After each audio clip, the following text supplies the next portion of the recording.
नमस्कार प्रेक्षकांनो, आजच्या एपिसोडमध्ये इथे आजी अर्णवकडून वचन घेत असते. आजी म्हणत असते की अर्णव, आत्ताच्या आत्ता तू मला वचन दे की तू ईश्वरीबरोबरचे सगळे संबंध तोडून टाकशील. अगदी तिच्याबरोबर मैत्रीचं नातंसुद्धा तू ठेवणार नाही आहेस. आणि तू जर मला वचन नाही दिलंस तर मी आत्ताच्या आत्ता अन्नत्याग करेन, अन्नाचा एक कणसुद्धा खाणार नाही. तेव्हा इथे अर्णवला खूप मोठा धक्का बसतो. तर मामा म्हणत असतात, आई अगं तू एकदम टोकाचा निर्णय घेतेस, एकदा विचार करून बघ ना. तेव्हा इथे आजी म्हणत असते, माझा संपूर्ण विचार करून झाला आहे, चारी बाजूने विचार केला आहे मी, त्याच्यामुळे माझा निर्णय झाला आहे. आत्तापर्यंत अर्णवला मी खूप समजावण्याचा प्रयत्न केला, पण तो समजून घ्यायलाच तयार नाही आहे. त्याच्यामुळे आता माझा नाईलाज झाला आहे आणि म्हणून मला हा टोकाचा निर्णय घ्यावा लागतो आहे. तेव्हा अंजली म्हणते, म्हणून काही तू अर्णवला? तेव्हा इथे आजी म्हणते, मी अर्णवला काहीच करायला सांगत नाही आहे, फक्त मी त्याच्याकडून एक वचन घेते आणि ते वचन जर त्याला मला द्यायचं नसेल तर मी अन्नत्याग करेन, मी अन्नाचा एक कणसुद्धा खाणार नाही. तेव्हा अर्णव, आता तू ठरव तुला काय करायचं आहे ते. तुला त्या ईश्वरीबरोबर मैत्री ठेवायची आहे की तुला आजीची काळजी आहे, हे आता तू सांग. तेव्हा इथे अर्णव आता पूर्णपणे शांत बसलेला असतो. त्याला काय बोलावं काही कळत नसतं. आजीने तर स्पष्टपणे सांगितलेलं असतं की मी तुझ्या फक्त आणि फक्त भल्याचा विचार करते, पण तुझं भलं कशात आहे हे तुला कळतच नाही अर्णव. मी हे जे काही करते ते सगळं तुझ्यासाठी करते, त्याच्यामुळे आता मला तुझा निर्णय ऐकायचा आहे.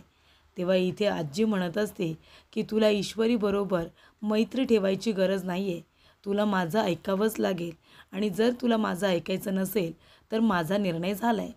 तेव्हा इथे अर्णव आता आजीकडे बघत असतो आणि तेवढ्यातच इथे ईश्वरीचा फोन आलेला असतो, पण अर्णव काही फोन उचलायला तयार नाही आहे. इथे आता आजीने घेतलेला निर्णय हा अर्णवला पटलेला नसतो, पण ईश्वरीला खूपच जास्त टेन्शन आलेलं असतं. ती अर्णवला फोन करत असते, अर्णव फोन उचलत नसतो. तेव्हा ईश्वरी म्हणत असते, काय झालं असेल अर्णव सर, फोन का उचलत नाही आहेत, सगळं काही ठीक तर असेल ना, असा प्रश्न तिला पडलेला असतो. तिला काळजी वाटत असते, कारण आत्तापर्यंत असं कधीच घडलेलं नसतं की ईश्वरी इतके फोन करते आणि अर्णव फोन उचलत नाही आहे. तेव्हा तिला आता काळजी वाटत असते. ती म्हणत असते, सगळं काही ठीक असेल ना. तेव्हा इथे अर्णव म्हणत असतो, ठीक आहे आजी, तुझी हीच इच्छा आहे ना की मी सुंदरबरोबर मैत्री ठेवायची नाही, तिच्याबरोबर कुठलेही संबंध ठेवायचे नाही. ठीक आहे, मी तुला वचन देतो की मी तिच्याबरोबरची मैत्री तोडून टाकतो. मी तिच्याबरोबर अजिबात काहीच बोलणार नाही, तिला भेटणारसुद्धा नाही. मग तर ठीक आहे ना आता. तेव्हा इथे आजीला आश्चर्य वाटतं, कारण इथे लगेच अर्णवने प्रॉमिस केलेलं असतं, त्याने मैत्री तोडलेली असते. तेव्हा इथे वल्लरी म्हणत असते की अरे वा, इथे ओल्ड लेडीने अर्णववरती खूप मोठा बॉम्ब टाकला आणि इथे अर्णवने काय तिचं म्हणणं मान्यसुद्धा केलं.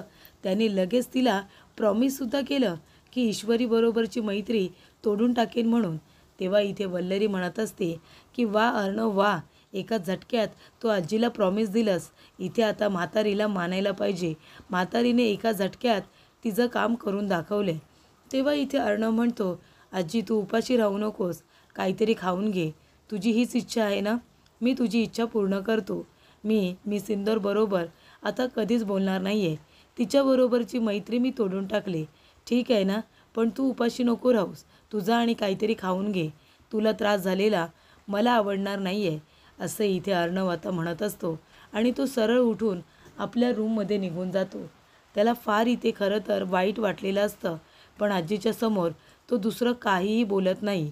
आजीला प्रॉमिस करून तो निघून जातो. तेव्हा अंजलीला खूपच जास्त अर्णवचं वाईट वाटतं. ती म्हणत असते, आजी हे सगळं काय आहे, तू का त्याच्याकडून असं वचन घेतलंस.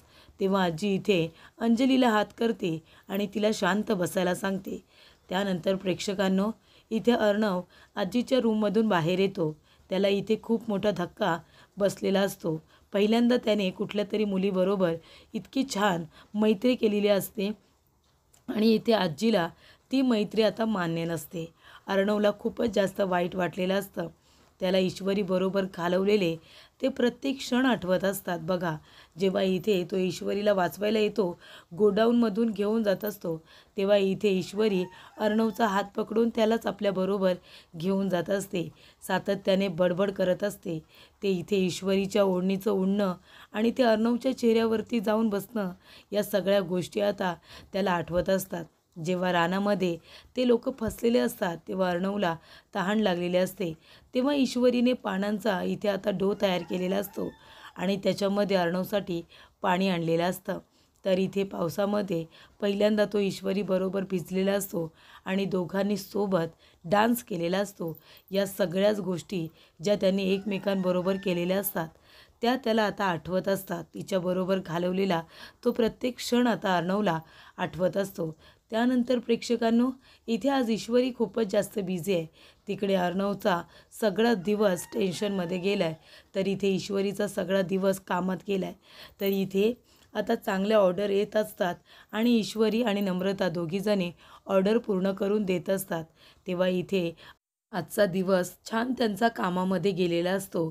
तेव्हा नम्रता म्हणत असते, ईशू, आज आपल्याला छान ऑर्डर मिळाल्या ना? आपण आल्यापासून 10 ऑर्डर पूर्ण केल्यात. तेव्हा ईशू म्हणते, हो ना ताई, आजचा दिवस खरंच खूप छान गेला. तेव्हा इथे नम्रता म्हणत असते, आज मला खूप खूप आनंद झाला आहे. कालचा दिवस आपल्याला एकच ऑर्डर मिळाली होती आणि त्याच्यानंतर आपल्याला एकसुद्धा ऑर्डर मिळाली नव्हती. पण आज बघ ना, आज आपल्याला इथे 10 ऑर्डर मिळाल्या. खूप आनंद झाला आहे ना ईशू? तेव्हा इथे ईश्वरी म्हणते, हो ना ताई, मलासुद्धा खूप खूप आनंद झाला आहे. तेव्हा नम्रता म्हणत असते, या सगळ्याचं क्रेडिट आहे ना अर्णव सरांना जाते, कारण अर्णव सरांनी तुला ती रील बनवायला सांगितली होती ना, त्याचा आपल्याला खरंच खूप फायदा झाला. त्याच्यामुळे बघ ना, आज आपल्याला किती ऑर्डर मिळाल्या. तेव्हा इथे ईश्वरी म्हणते, हो ना गं ताई, अर्णव सरांमुळे तर आपल्याला इतक्या ऑर्डर मिळाल्याच, कारण त्यांनी रील करायला सांगितली आणि त्यांचे मित्र ते अरविंद सर, त्यांनीसुद्धा त्यांच्या परीने आपल्याला मदत केलीच की, त्याच्यामुळे सुद्धा आपल्याला ऑर्डर मिळत आहेत. अर्णव सर आणि त्यांचे मित्र दोघांनीसुद्धा आपल्याला मदत केली. पण मला हे सगळं अर्णव सरांना सांगायचं आहे की आज आपल्याला किती छान ऑर्डर मिळाल्या, पण अर्णव सर माझा फोनच उचलत नाही आहेत. तेव्हा इथे आता ईश्वरी म्हणत असते की ताई, काय करू मी? सकाळपासून किती फोन केले त्यांना, म्हणजे मी सकाळी त्यांचा फोन उचलला नाही म्हणून त्यांना इतका राग आला की ते आता माझा फोनच उचलत नाही आहेत. तेव्हा नम्रता म्हणते, नाही इशू, असं कधीच होत नाही की अर्णव सर तुझ्यावरती दिवसभर रागवलेत. असं कधीच झालेलं नाही आहे. त्यांनी फोन केला असता तुला, नक्कीच काहीतरी घडलं असेल. तेव्हा इशू म्हणते, हो, पण काय घडलं असेल ते तर मला कळायला हवं ना, मग त्यासाठी फोन उचलायला हवा. पण अर्णव सर फोन उचलायला तयारच नाही आहे. तेव्हा नम्रता म्हणते, तू एक काम कर, आकाश सरांना फोन कर, मग तुझं बोलणं होईल. तेव्हा इथे आता इशू म्हणते, ठीक आहे, आणि ईश्वरी आकाशला फोन करायला जाणार. तेवढ्यातच इथे ईश्वरीच्या वडिलांचा फोन आलेला असतो. ते म्हणत असतात, काय मग, कधी निघताय, काम झालं का? तेव्हा ईश्वरी म्हणते, हो बाबा, 1 तासभरामध्ये आम्ही निघणारच आहोत. एखादी ऑर्डर मिळते का ते बघतो, नाहीतर आम्ही आता घरीच निघतो यायला. तेव्हा इथे काका म्हणतात, ठीक आहे, 1 तासभर बघा, तुमचं काम झालं की लवकर घरी या, मला जरा तुझ्याशी बोलायचं आहे इशू. तेव्हा ईश्वरी म्हणते, काय झालं बाबा, सगळं काही ठीक आहे ना, काही झालं आहे का? तेव्हा बाबा म्हणतात की नाही, काहीही झालेलं नाही आहे, तू घरी ये, तू घरी आल्यानंतर निवांत बोलू, एका महत्त्वाच्या विषयावरती बोलायचं आहे. तेव्हा ईश्वरी म्हणते, ठीक आहे बाबा, आम्ही लगेच निघतो, आणि ती फोन कट करते आणि म्हणते, अगं ताई, बाबांनी आपल्याला घरी बोलावले, त्यांना माझ्याशी काहीतरी महत्त्वाचं बोलायचं आहे. तेव्हा इथे आता नम्रता म्हणत असते, इशू, अगं हे बघ, कोणीतरी आपल्याला इथे आता कॉम्प्लिमेंटसुद्धा दिले, आपलं कौतुक केलं इथे किचन क्लाउडचं. तेव्हा इथे ईश्वरीला खूपच आनंद होतो. तेव्हा नम्रता म्हणते, पण इशू, बाबांना तुझ्याशी काय बोलायचं असेल गं? तेव्हा ईश्वरी म्हणते, नाही गं ताई, मला पण माहिती नाही आहे की बाबांना माझ्याशी काय बोलायचं असेल, पण ते म्हणाले की महत्त्वाचं बोलायचं आहे. तेव्हा चल आपण आता जाऊया, नक्की बाबांना काय बोलायचं आहे ते तरी कळेल. तेव्हा नम्रता म्हणते, ठीक आहे, जाऊया, पण आता मी आकाश सरांना फोन करते आणि त्यांना विचारते की अर्णव सर कुठे आहेत म्हणून, म्हणजे तुझं त्यांच्याबरोबर बोलणं होईल, हो की नाही? ही गोष्ट तुलासुद्धा सांगायची आहे ना अर्णव सरांना? तेव्हा ईश्वरी म्हणते, हो ना, आज दिवसभरांमध्ये आपल्याला किती ऑर्डर मिळाल्या, आपल्याला लोक इथे आता मेसेज करून कौतुक करतायत, हे त्यांना सांगायला नको का? तेव्हा नम्रता आकाशला फोन करते आणि ती म्हणते की आकाश सर, तिथे अर्णव सर आहेत का? ईश्वरीला अर्णव सरांजवळ बोलायचं आहे, पण ते फोनच उचलत नाही आहेत. अर्णव सर आहेत का तिथे? बोलणं होईल का त्यांच्याबरोबर? तेव्हा इथे आकाश म्हणत असतो की नम्रता, मी आत्ताच घरी आलो आहे, अजून मी दादाजवळ बोललोसुद्धा नाही आहे. तेव्हा इथे मी नंतर फोन करून देतो. तेव्हा नम्रता म्हणते ठीक आहे, आज दादा ऑफिसलासुद्धा आलेला नाही आहे. ही गोष्ट आता आकाशने नम्रताला सांगितलेली असते. त्यानंतर प्रेक्षकांनो, इथे आता अर्णव आपल्या रूममध्ये एकटाच असतो. तेव्हा ईश्वरीचे काही फोटोज त्याच्याकडे असतात. ते फोटोज तो बघत असतो. त्यानंतरला त्याचं लक्ष त्याच्या आईच्या साड्यांची जी गोधडी तिथे असते, जी ईश्वरीने शिवून दिलेली असते, ती गोधडी तो आपल्या हातामध्ये घेतो आणि तिच्यावरून प्रेमाने हात फिरवतो. तेव्हा ईश्वरी म्हणालेली असते की सर, ही तुमच्या आईच्या जुन्या साड्यांची गोधडी आहे.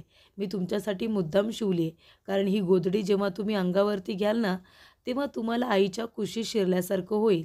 बघायला गेलं तर साधी गोधडी आहे आणि बघायला गेलं तर आईचा अनमोल आशीर्वाद. तेव्हा या गोधडीचं मोल होऊ शकत नाही, कारण माझ्यासाठी ती खूप अनमोल आहे, असं ईश्वरी म्हणालेली असते. तेव्हा इथे अर्णव ती गोधडी आता आपल्या जवळ घेतो आणि तिला कवटाळून बसलेला असतो. तेव्हा इथे अर्णवला खूप वाईट वाटलेलं असतं की इथे ईश्वरीबरोबरची मैत्री त्याला तोडायला सांगितलेली असते. तेव्हा आकाश आता रूमच्या बाहेर येऊन उभा राहतो, दरवाजा नॉक करत असतो आणि तो म्हणत असतो की दादा, प्लीज दरवाजा उघड ना, मला तुझ्याशी महत्त्वाचं बोलायचं आहे, प्लीज दरवाजा उघड. तेव्हा इथे आता आकाश महत्त्वाचं बोलायचं आहे असं म्हणतो, तरीसुद्धा अर्णव काही दरवाजा उघडत नाही.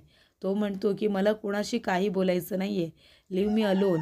आणि तो इथे सरळ आता आपल्या बेडवरती अंग टाकून देतो. त्याला कोणाशी काही बोलायची सुद्धा इच्छा नसते प्रेक्षकांनो. त्यानंतर इथे अर्णवला दुःखी करून लावण्य आणि वल्लरी दोघ्याही खूप जास्त आनंदात असतात. इथे आता वल्लरी आणि त्याचबरोबर लावण्या एकमेकींचं कौतुक करत असतात की बरं झालं इथे आईंनी अर्णवकडून वचन घेतलं की ते ईश्वरीबरोबर कुठलंही नातं ठेवायचं नाही. अगदी मैत्रीचं सुद्धा इथे आजीने खूप चांगलं काम केलं ना. तेव्हा इथे लावण्य म्हणते खरंच, म्हणजे आता ती ईश्वरी देसाई अर्णवच्या आयुष्यातून कायमची आऊट झालेली आहे. तेव्हा वल्लरी म्हणते हो ना, मला माहिती होतं आता या घरामध्ये कुठली खोली कुठल्या चावीने उघडणार आहे ना, ते मला बरोबर कळत असतं.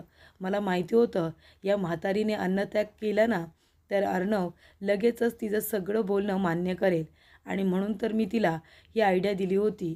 तेव्हा इथे मी ते फोटो अर्णवचे आणि ईश्वरीचे पावसात भिजलेले इथे आता आईंना दाखवले आणि ती म्हातारी खूपच जास्त घाबरली. कारण का? तर तिला असं वाटलं की अर्णवला आता ईश्वरी आवडायला लागली की काय, आणि गोष्टी जर पुढे गेल्या आणि हे लग्न जर झालं तर अर्णवच्या जीवाला धोका आहे हे म्हातारीला माहिती आहे. आणि म्हणूनच तिने घाबरून अन्नत्याग करण्याचा निर्णय घेतला आणि अर्णवला त्या ईश्वरीबरोबर मैत्रीसुद्धा तोडायला सांगितली. बघितलं ना या वल्लरीचं डोकं किती छान चालतं ते. तेव्हा इथे लावण्या म्हणते हो मामी, खरंच, म्हणजे आता मी मानते की तुम्ही काहीही शक्य करून दाखवू शकता. म्हणजे इथे वल्लरी म्हणते की मी माझ्या आकाशसाठी वाटेल ते करू शकते, ही प्रॉपर्टी त्याला मिळण्यासाठी मी वाटेल ते करू शकते. तेव्हा लावण्या म्हणते आणि मी अर्णवसाठी वाटेल ते करू शकते. अर्णव माझ्या आयुष्यामध्ये मला हवा आहे. तेव्हा वल्लरी म्हणते तुला अर्णव हवा आहे आणि मला आकाशसाठी ही सगळी प्रॉपर्टी हवी आहे. आता इथे आजीने वचन घेतले म्हटल्यावर अर्णव काही आजीचं म्हणणं टाळणार नाही आहे. आता तो ईश्वरीचा विचार करणार नाही. आता आजीला जसं वाटतंय तो तसंच करणार, मला बरोबर माहिती आहे. तेव्हा लावण्या म्हणते की मी जे केलं नाही ते आजीने करून दाखवलं आणि ते बरंच झालं. आता लवकरच इथे अर्णव माझ्याबरोबर लग्नाचा निर्णय घेणार आणि लवकरच तो माझ्या आयुष्यामध्ये परत येणार, हो की नाही मामी? तेव्हा वल्लरी म्हणते हो ना, सगळं काही तुझ्या मनासारखं होणार आहे, काळजी करू नको. त्यानंतर प्रेक्षकांनो, इथे ईश्वरी घरी आलेली असते. ती म्हणत असते की बाबा, इतकं घाईघाईने बोलून घेतलं, काय बोलायचं आहे तुम्हाला, बोला ना. तेव्हा ईश्वरीचे बाबा तिला म्हणत असतात हे बघ ईशू, मी तुझा बाबा आहे म्हणून तुला माझं सगळंच म्हणणं ऐकून घ्यायला हवं आहे. असं काही नाही आहे, तुला जी गोष्ट पटणार नाही ती तू स्पष्टपणे बोलू शकतेस. तुला काय वाटतं ते सुद्धा तू आम्हाला सांग. म्हणजे इथे आपण गप्पा मारायला बसलोय असं समज. आम्ही जे काही बोलू ते तू ऐकून घे. त्याच्यावरती तुझं मत काय आहे ते सुद्धा आम्हाला सांग. तुझ्यावरती कुठल्याही प्रकारची जोर जबरदस्ती नाही. म्हणजे आम्ही कुठलाही निर्णय घेतलेला नाही आहे. आम्ही फक्त तुला ते सांगतोय. तेव्हा ईश्वरी म्हणते, बाबा अहो तुम्ही बोला तर ना, काय बोलायचं आहे ते तरी सांगा. तेव्हा इथे आता ईश्वरीचे बाबा तिला म्हणत असतात, कसं आहे ना बाळा, आम्ही इथे एक निर्णय घेतला आहे. म्हणजे राकेशजी तुला कसे वाटतात ते आधी सांग. राकेशबद्दल तुझं काय मत आहे? तेव्हा ईश्वरी म्हणत असते, राकेशजी खूप चांगले आहेत. म्हणजे सतत सगळ्यांची मदत करत असतात. सगळ्यांच्या मदतीला सातत्याने धावून जात असतात. म्हणजे राकेशजी चांगले आहेत ना. तेव्हा इथे बाबा म्हणत असतात की फक्त चांगले आहेत की तुला त्यांच्याबद्दल अजून काही वाटतं? म्हणजे हे बघ, आम्ही तुला फक्त विचारतोय. म्हणजे मी, सुप्रिया, तुझी आत्या, आम्ही तिघांनी मिळून एक निर्णय घेतला आहे की तुझ्या आणि राकेशजींच्या लग्नाचा. तेव्हा प्रेक्षकांनो, इथे आता स्पष्टपणे काका ईश्वरीबरोबर बोलत असतात. तर इथे अर्णवच्या घरचे सगळेजण टेन्शनमध्ये बसलेले असतात. कारण अर्णव टेन्शनमध्ये असतो. ईश्वरी अर्णवला किती आवडते हे इकडे मामा, आकाश आणि ईश्वरी आणि अंजली या सगळ्यांनाच माहिती आहे. पण इथे आजीला मात्र ते माहीत असूनसुद्धा आजीने एक वेगळं कोडच अर्णवला घातलेलं असतं. त्यामुळे अर्णवचा नाईलाज झालेला असतो. आजी त्याच्यासाठी महत्त्वाची आहे आणि म्हणूनच त्याने इथे आजीला वचन दिलेलं असतं. पण आता तो इथे खाली येतो त्याला एक कारण असतं. अर्णव खाली आल्यानंतर सगळेजण उभे राहतात. अंजली म्हणत असते, चिंटू भूक लागली असेल ना तुला? चल माझ्याबरोबर, मी तुला जेवायला वाढते. पोटभर जेवून घे चल. तेव्हा अर्णव म्हणतो, मला भूक नाही आहे, मला जेवायला नको आहे. तेव्हा मामा म्हणतात, हे बघ अर्णव, असं करू नकोस. जेवणावरती राग काढू नकोस बाळा. जे काही झालं त्याने तुला वाईट वाटतंय, आम्हाला कळतंय तुला काय वाटत असेल. पण जेवणावरती राग काढून काय होणार आहे सांग बरं. हे बघ तुझी तब्येत बिघडेल, तू काहीतरी खाऊन घे बरं. तेव्हा इथे आकाश म्हणत असतो की दादा, आम्हाला तुझी काळजी वाटते. तेव्हा अर्णव म्हणतो, माझी काळजी करू नका, मी काही लहान आहे का माझी काळजी करायला? तेव्हा अंजली म्हणत असते, हे बघ चिंटू, तुला ईश्वरीबरोबरची मैत्री तोडायला सांगितले, हे आजीने चुकीचंच केले. आपण आजीला समजवूया ना, तिच्याशी बोलूया. तेव्हा आकाश म्हणतो, नाही, तुम्ही बोलाच आता आजीबरोबर आणि तिला समजवा.